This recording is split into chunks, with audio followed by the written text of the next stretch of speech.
जितना दम होगा उसी दम के साथ आप सब मेरी आवाज में आवाज मिला करके एक जयकारा महात्मा ज्योतिबा फुले के नाम का लगाएंगे। जय महात्मा ज्योतिबा फुले, जय बाबा साहब भीमराव अंबेडकर। आपके बीच में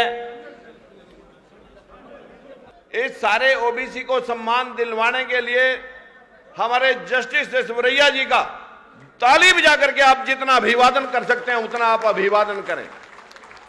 प्रणाम करते हैं हम सब भाई ऐश्वर्या जी को। हमारे बीच में जब जब भी पार्लियामेंट के अंदर डिबेट किसी ओबीसी के ऊपर होती है, सबसे आला सबसे वजनदार अगर डिबेट कोई देता है तो वो हुक्मदेव नारायण जी बैठे हैं हमारे बीच में। एक ताली जरा इनके नाम की लगाएं मजबूती से। ऐसे नेताओं से हम आशा कर सकते हैं कि हमारी आवाज बुलंद करेंगे।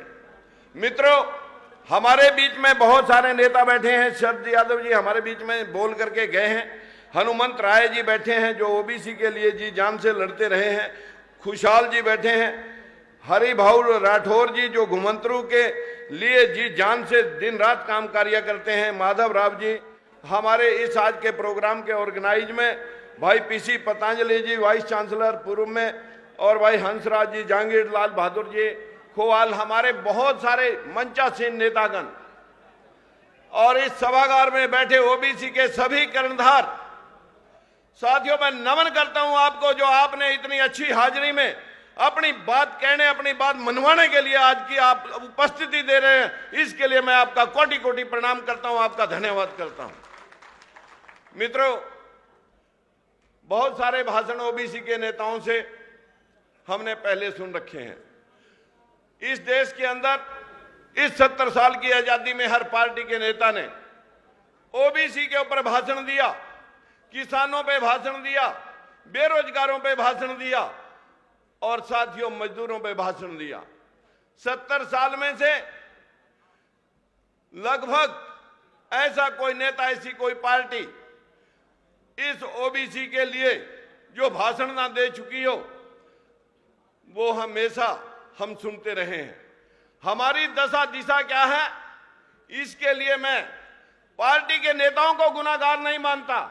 हम सब गुनाहगार हैं इस बात के लिए जो सर जी आपके सामने बीच में कह रहे थे कि जब महात्मा ज्योतिबा फुले के अनुयायी भीमराव अंबेडकर जी ने आपको एक अधिकार दिया था वोट का, उस अधिकार का इस्तेमाल करने के लिए क्या आपके हाथ कोई पकड़ने के लिए आता है? जब आप चिल्लाते हैं बहुत बुरा लगता है। चिल्लाते तब हो जब अपने अधिकार का दुरुपयोग करके आप उन लोगों के बहकावे में आकर के अपने मताधिकार को एक कोई छोटे मोटे स्वार्थों में या एक दिन के 10 रुपए में या कोई 10 पैसे की थैली में और या कोई अपने छोटी मोटी चाटुकारिता की थेपी में या हमारी ओबीसी के पीछे सभी पार्टियों ने साथियों बड़े बड़े छाज बांध रखे हैं। ये मंडलाध्यक्ष है, ये करमंडलाध्यक्ष है, ये पदाधिकारी जिले का है, ये तहसील का है, ये हल्के का है, ये प्रधान प्रदेश का है। इस प्रकार के अनेकों पद हमारे ही साथ बांध रखे हैं। इन पदों को लेकर के फिर हम अपने लोगों के लुटिया डुबोने के लिए अपनी अपनी पार्टी में काम करते हैं। जब अपनी अपनी पार्टी में काम करते हैं तब हम ये बात भूल जाते हैं कि हमारे समाज के साथ पिछले 70 साल के इतिहास में आज तक क्या हुआ है। मैं साथियों आपको किसी को भी दोष नहीं देना चाहता। मैं बाबा साहब को नमन करते हुए आप हम सब इस बात के दोषी हैं, ना ही तो हमारे नेता और ना हमारी ये जनता। ये सब के सब एक दूसरे को आरोप कर रहे हैं। हमारे नेता आपके पास जाते हैं, मेरी पार्टी का नेता उसका गुणगान करते हैं, मेरी पार्टी का लीडर उसका गुणगान करते हैं। हम भूल जाते हैं कि हम भी नेतृत्व दे सकते हैं। साथियों, नेतृत्व जब हम दे सकते हैं तो तब लोग कहां खड़े होते हैं? साथियों, अपने लोगों के पीछे खड़े नहीं होते। जब 70% लोग, 90%, 80% लोग वोट का अधिकार लेकर के अपने लोगों की लेग पुलिंग करने लगते हैं, हम अपने में से अपने आप को नेता नहीं मानते। हम कभी नहीं अपने आदमी को, मैं आपको दावे से कह सकता हूं साथियों, कोई भी नेता जब आपको टिकट देता है, आप अपने लोगों को वोट नहीं देते, ईर्ष्या कर जाते हैं। ये करेगा हमारे पर लीडरी, ये बनेगा हमारा नेता, उसको गिराने का प्रयास करते हैं। जो भी नेता आपके लिए समर्थन जुटाने के लिए, आपको आगे बढ़ाने के लिए आए, चाहे वो रामनोहर लोहिया आए, चाहे कर्पूरी ठाकुर आए, चाहे यहां तक अर्जुन सिंह या वीपी सिंह ने आपका समर्थन दिया, या बाबा साहब ने आपको समर्थन दे करके साथियों एक वोट का अधिकार दिया, आपकी लड़ाई लड़ने का प्रयास किया। लेकिन मित्रों,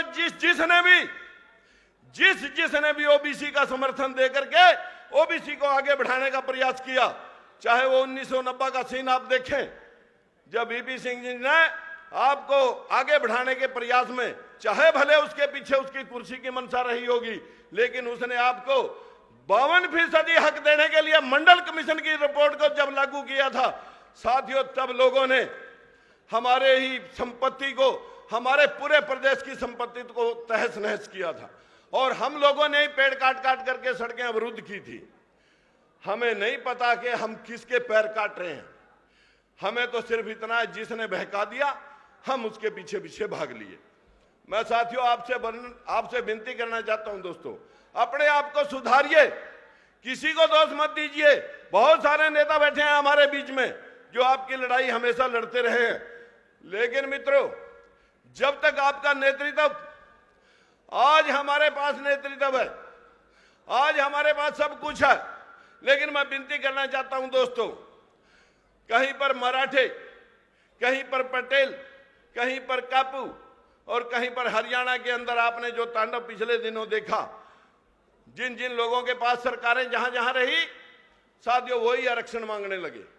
इस 27% आरक्षण के अंदर घुसपैठ करने का प्रयास कर रहे हैं साथियों, बड़ी चालाकी के साथ माननीय सुप्रीम कोर्ट के आदेश को, इसको भी दरकिनार करने के लिए लगे हुए हैं। जब सुप्रीम कोर्ट ने कह दिया कि आरक्षण इस जाति को नहीं मिल सकता, इस जाति को मिल सकता है, उसके बाद भी इतनी बड़ी सरकार का प्रचंड बहुमत उनके आगे घुटने टेक दे और उनको आरक्षण देने लगे, तो फिर क्या होगा सुप्रीम कोर्ट के आदेशों का। मैं आपसे पूछना चाहता हूं, जिस प्रकार की व्यवस्था इस देश के अंदर बनी है, उसको लेकर के हम सब चिंतित हैं। मेरी आपसे हाथ जोड़ करके करबद्ध प्रार्थना है, अगर आप लोग, आज हमारे पास विश्व विख्यात एक नाम है जिसको ओबीसी का नेता बना करके इस देश की राजनीति के अंदर एक सर्वमान्य नेता के रूप में जिसको वजन मिला है, नरेंद्र भाई मोदी। लेकिन मोदी जी, आज आपके पास इतना प्रचंड बहुमत है, आज देश के अंदर ये व्यवस्था, देश की आंतरिक व्यवस्था हमें ठीक करनी होगी। हम नहीं कहते सिर्फ ओबीसी को आप दो, हम नहीं कहते सिर्फ हमारा ध्यान रखो। मित्रों, मैं आपके इस माध्यम से, इस मंच के माध्यम से मांग करता हूं कि मांगने से वैसे कुछ मिला नहीं करता, फिर भी मैं आपकी बात का एक प्रावधान रखता हूं। हम किसी से फ्रेब नहीं करना चाहते, हम किसी से भेदभाव नहीं करना चाहते। माननीय मोदी जी, जनसंख्या के आधार पर 100% आरक्षण कर दो, हमारा 52 पैसे हिस्सा बनता है, हमें 52 दे दो। जिनका 5 पैसे बनता है उन्हें 5 दे दो, जिनका 10 बनता है उन्हें 10 दे दो, हमें कोई इतराज नहीं है। चालाकियां छोड़ें, भेदभाव छोड़ें, सबको सब समझ लेना जरूरी है। मित्रों, अगर किसी के इस जनसंख्या के अनुपात में 10% है, 10% से अबव कोई भी जाति इस देश के अंदर अकेले किसी क्षेत्र में रिजाइड नहीं करती। अगर हम समझते हैं सबका सबको मिले, बड़े बड़ों के छिपेरे भी लक्ष्मण रेखा घुमा दी जाए कि कोई अपने हक से फालतू किसी दूसरी जाति का हक छीन ना सके, ऐसी व्यवस्था की जरूरत अब इस देश को है। नहीं हम कहते इस बात को कि हमारा ध्यान रखो, सबका ध्यान रखो, लेकिन दूसरे के हक के अंदर कोई दूसरा डाका ना डाल सके, ऐसी व्यवस्था अब इस देश को करनी होगी। 100% आरक्षण करें। माननीय मोदी जी, आपको कोई टाने वाला नहीं है। सबका साथ, सबका विकास, जातिगत जनगणना 2011 उसको डिस्क्लोज करो, श्वेत पत्र जारी करो, जो पीछे रह गए पहल उनको दो, जो ज्यादा ले चुके हैं उनको रोक दो। यही व्यवस्था कहती है कि सबका साथ, सबका विकास अपने आप हो जाएगा। अगर हम चाहते हैं कि हम अपना हक आप लें, साथियों, कहीं से शुरू होना पड़ेगा। किसी प्रदेश से शुरू होना पड़ेगा। हमने इस देश को 4 बातें कही कि 100% आरक्षण कर दें,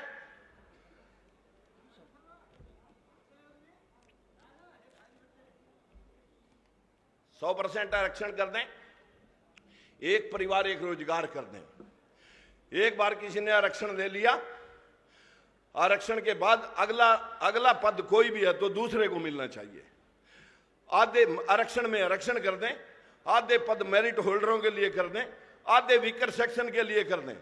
बहुत सारे लोग ये वकालत करते हैं आरक्षण आर्थिक आधार पर होना चाहिए। साथियों, बड़े बड़े लोगों के पास जिनके हाथ में हमेशा सरकार रहती है, फिर उनके पीले कार्ड वाले भी सारे के सारे उच्च पदों पर और सारी सरकारी नौकरियों में वही लग जाएंगे। आपको गिनने वाला साथियों इस बाबा साहब की सेना का कोई मालिक नहीं रहेगा अगर आर्थिक आधार पर आज हम ये राजनीति को ध्यान में रखते हुए आरक्षण दे देते हैं। आरक्षण तो 100% जातिगत अनुपात में आज होने की जरूरत है और सबको आरक्षित करके सीमा के अंदर बांध दें कि कोई दूसरी जाति के हक का इस्तेमाल नहीं कर सके। हर जाति के अंदर पढ़े लिखे लोग हैं, ए को नहीं मिलेगी बी को नहीं सी को, सबके सबको मिल जाएगी, लेकिन मांगने से साथियों कुछ नहीं मिलेगा। अगर आप एक बात का समर्थन करना चाहेंगे, मैं साथियों हरियाणा के अंदर जब तांडव हो रहा था, बहुत सारे नेता पार्लियामेंट में थे, बहुत सारे लोग सोए हुक्मदेव नारायण के, एक भी व्यक्ति ने साथियों उस तांडव का विरोध नहीं किया। मैं राजकुमार सैनी साथियों, मैंने डट करके इस बात का मुकाबला किया कि साथियों अब तक दादागिरी होती रही है, अब दादागिरी हम नहीं चलने देंगे। इस प्रकार की व्यवस्था के हम खिलाफ हैं। अगर कोई बड़े हैं, सरकार में 4 बार उनके लोग रहे हैं, उनको आरक्षण चाहिए। अगर राजा ही भीख मांगने लगेगा तो क्या भिखारी भीख देगा? ये तो सारे भिखारी लोग बैठे हैं भाई। मैं आपका एक बड़ा भिखारी बैठा हूं, लेकिन मैं आप सब साथियों से विनती करना चाहता हूं, हरियाणा के अंदर साथियों हमने एक जंग लड़ रहे हैं। एक जंग लड़ करके हम 4 बातें लेकर के चले हुए हैं। एक परिवार एक रोजगार, 100% आरक्षण, हम 2 हमारे 2। देश की बेरोजगारी टानी है तो गरीबी और बेरोजगारी तब हटेगी जब आबादी कंट्रोल होगी, जैसे चाइना ने की। और किसानों मजदूरों को भला करना है। बहुत नेहरू जी के जमाने से आज तक किसानों पे भाषण हो रहे हैं। मैं 16वीं लोकसभा का सदस्य हूं दोस्तों। मेरे से पहले 15 सरकारें बनी, जिनमें से 12 बार कांग्रेस को मौका मिला। आज फिर भाषण होता है। हमें दुख होता है इस बात का सुन करके जब लोग ताली बजाते हैं। उनसे तो यह पूछना जरूरी है कि 3 साल पहले तक आपकी सरकार थी तो आपके हाथ किसने पकड़ लिए थे कि बेरोजगारों और किसानों का या इन ओबीसी वालों का भला ना करें? आज सभी पार्टियां ओबीसी कर रही हैं, लेकिन एक तुम हो जो अंधे हो, तुम नहीं पहचान सकते। उनके भाषण सुनते रहते हैं, उनके भाषणों में कुछ नहीं रखा। साथियों, एक नेतृत्व खड़ा करके आगे बढ़ना पड़ेगा। कहीं छोटे से कोने से आप आगे बढ़ जाएं, देश को हम IQ देंगे, हम भी नेतृत्व कर सकते हैं। लोग राज्यसभा के माध्यम से अंदर घुसते हैं और बैकडोर की एंट्री लेकर के साथियों आपकी छाती पर मूंग दर्दते रहते हैं। मैं ज्यादा कुछ ना कहते हुए आपसे विनती करना चाहूंगा दोस्तों, अगर आप चाहते हैं, हम हरियाणा में एक लड़ाई लड़ रहे हैं। वो लड़ाई मेरी नहीं है, वो लड़ाई हम सब की है। ये सारी बातें विधानसभा में या लोकसभा में पास करने की जरूरत नहीं है। ये तो एक कैबिनेट के जरिए कोई भी नेता पास करके इन बातों को लागू कर सकता है। लेकिन नेतृत्व के पीछे आप खड़ोगे, हमारे नेता आपको नेतृत्व देंगे।